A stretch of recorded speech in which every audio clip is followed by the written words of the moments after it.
ফিলিস্তিন রাষ্ট্রের স্বীকৃতি ইস্যুতে যুক্তরাজ্যের সঙ্গে দ্বিমত ট্রাম্পের।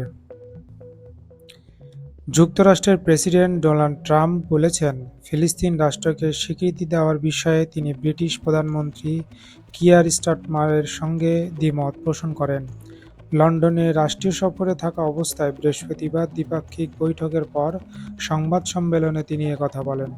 ব্রিটিশ বার্তা সংস্থা রয়টার এ খবর জানিয়েছেন।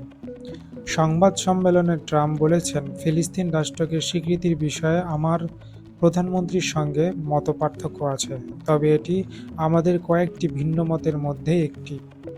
স্টারমার বলেছেন, তিনি ও ট্রাম্পের উভয়ে মধ্যপ্রাচ্যে শান্তি প্রতিষ্ঠার প্রয়োজনীয়তায় একমত।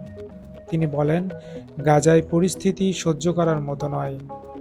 আমরা একসঙ্গে শান্তির রোডম্যাপ তৈরির ব্যাপারে ঐকমত। ট্রাম্পের সফর শেষে যুক্তরাষ্ট্রের ফিলিস্তিন রাষ্ট্রকে স্বীকৃতি দেবে কিনা এমন প্রশ্নে স্টারমার বলেন, আমি জুলাইয়ের শেষে সময়সূচি স্পষ্ট করেছি।